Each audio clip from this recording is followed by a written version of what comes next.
வணக்கம். முனைவர் கி ராம் கணேஷ். இன்றைக்கி நாம் முனைவர் சி பக்தவச்சல பாரதி அவர்கள் எழுதிய பண்பாட்டு மானிடவியல் என்ற நூலிலிருந்து குலப்பரிமாற்றம் குறித்த செய்திகளை நாம் பார்க்க போகிறோம். இந்த குலப்பரிமாற்றம் அப்படிங்கிற சொல் குலா பரிமாற்றம் எனவும் அழைக்கப்படுது.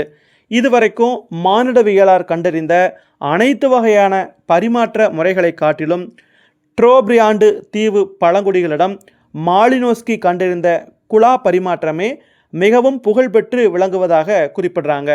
ட்ரோபிரியாண்டு தீவு கூட்டத்தில் சிதறி கிடக்கக்கூடிய பல தீவுகள் இருக்குது. இந்த தீவுகளில் பார்த்திங்கன்னா பல்வேறு மொழி பேசக்கூடிய பல பழங்குடிகள் வாழ்ந்துட்டு வர்றாங்க. இவங்க அனைவருக்கும் இடையே நிலவக்கூடிய பரிமாற்றத்தை தான் குலா பரிமாற்றம் அப்படின்னு சொல்கிறாங்க. இதில் 2 வகையான மதிப்பு பொருள்கள் பரிமாறிக்கொள்ளப்படுகின்றன அப்படின்னு குறிப்பிட்றாங்க. அதில் ஒன்று பார்த்திங்கன்னா சிவப்பு கிழிஞ்சல்களால் செய்யப்பட்ட கழுத்தணிகள், அதாவது நெக்லஸ். இன்னொன்று இது சவுளவா அப்படின்னு சொல்லப்படுது. இரண்டாவது வெள்ளை கிழிஞ்சல்களால் செய்யப்பட்ட கை காப்புகள், ஆம் பேண்ட்ஸ் அப்படின்னு சொல்கிறாங்க. இது முவாலி என கூறப்படுகிறது. இதில் கழுத்தணி பார்த்திங்கன்னா வலத்திசையிலும் கை காப்புகள் எதிர் திசையிலும் பரிமாறிக்கொள்ளப்படுகின்றன அப்படின்னு சொல்கிறாங்க.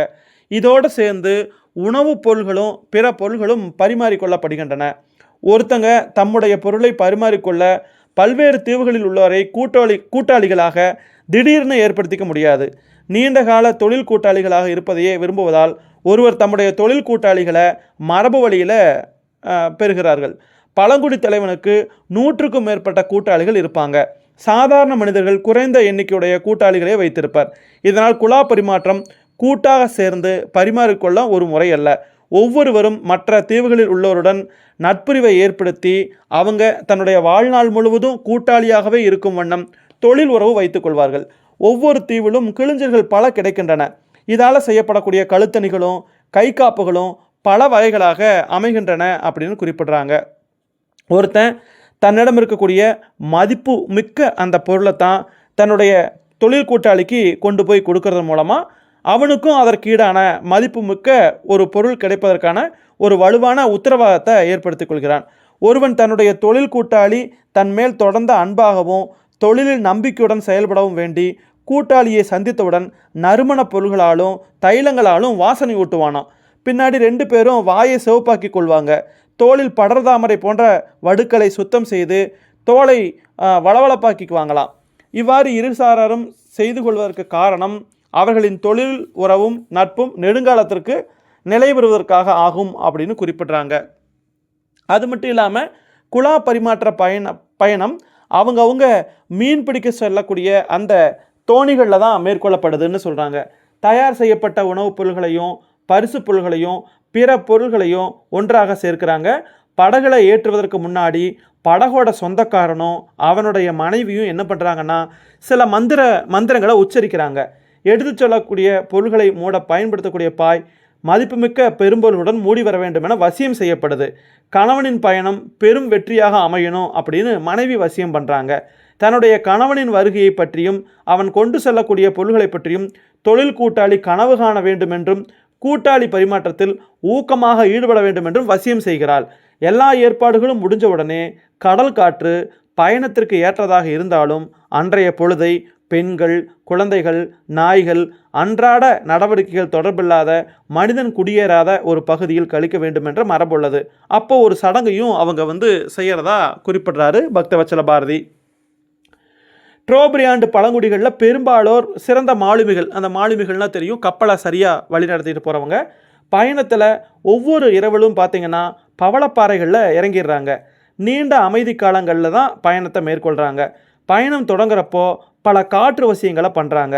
தாழை இலைகளால் செய்யப்பட்ட அவங்களுடைய கப்பற்பாய்களை மணந்து கொள்ளுமாறு கடற்காற்றை கேட்டுக்கொள்கின்றனர். தன் கணவனை யாரும் திருடி போகாமல் இருக்கவும் தவறு செய்யக்கூடிய குழந்தைகளை, அதாவது படகில் செல்வோர், அணைக்கவும் காற்றை பெண்பாலாக கொண்டு வேண்டுகின்றனர்.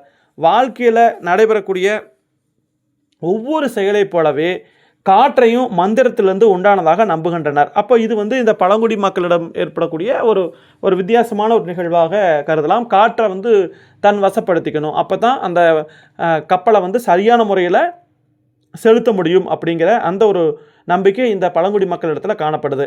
அது மட்டும் இல்லாமல் போய் சேர வேண்டிய அந்த தீவில் இறங்கின உடனே உடலை அலங்காரம் பண்ணிக்கிறாங்க. பல மந்திர உச்சரிப்புகளை கூறி பயண வெற்றிக்காக தங்களிடம் ஆற்றலை வரவழைத்துக் கொள்வார்கள்.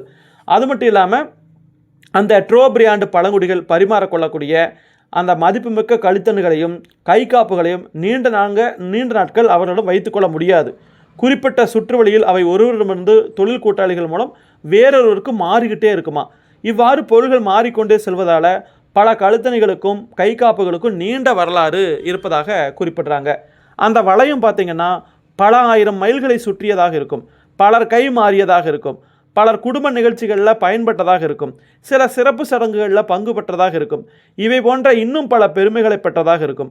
பொதுவாக ஒரு பொருள் அது கிளம்பின இடத்துக்கு மீண்டும் வந்து சேர 2லிருந்து 10 வருஷம் வரைக்கும் ஆகலாமா.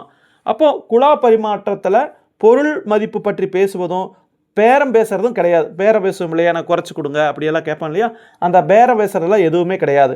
ஒருவர் கழுத்தணையோ கை காப்பையோ தன்னுடைய தொழில் கூட்டாளிக்கு கொடுத்தவுடன் உடனேயே அவரிடமிருந்து பொருளை எதிர்பார்ப்பதில்லை.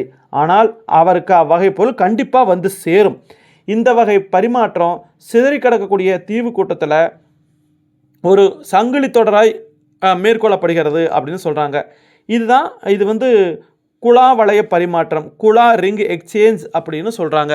இதுதான் வந்து இந்த குலப்பரிமாற்றம் அப்படின்னு சொல்லக்கூடியது, குழா பரிமாற்றம் அப்படின்னு சொல்லக்கூடியது. அப்போது இவங்க எப்படியெல்லாம் வாழ்க்கை வாழ்கிறாங்க, அதுவும் அந்த குறிப்பாக அந்த ட்ரோபிரியாண்டு அந்த தீவு பழங்குடிகளிடம் தான் இந்த வித்தியாசமான இந்த குழா பரிமாற்றம் அப்படிங்கிற ஒரு நிகழ்வு நடைபெற்று கொண்டிருப்பதை இவங்க வந்து குறிப்பிடுறாங்க. அது மட்டும் இல்லாமல் ஒருத்தருக்கு ஒரு பொருளை பரிமாறுறாங்க அப்படின்னா அது வந்து எவ்வளோ மதிப்புமிக்க பொருளாக இருக்கணும் அப்படிங்கிறதை தெரிஞ்சுக்க முடியுது.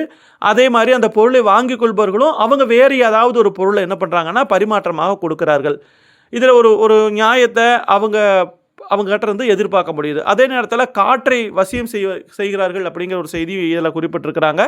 அப்போ காற்றை வசியம் செய்வதன் மூலமாக அவங்களுடைய அந்த கப்பல் பயணம் வந்து சிறப்பான முறையில் அமையும் அப்படிங்கிற அந்த ஒரு எண்ணத்தையும் இந்த பழங்குடிகள் மூலமாக நம்மால் என்ன பண்ண முடியுதுன்னா தெரிந்து கொள்ள முடிகிறது.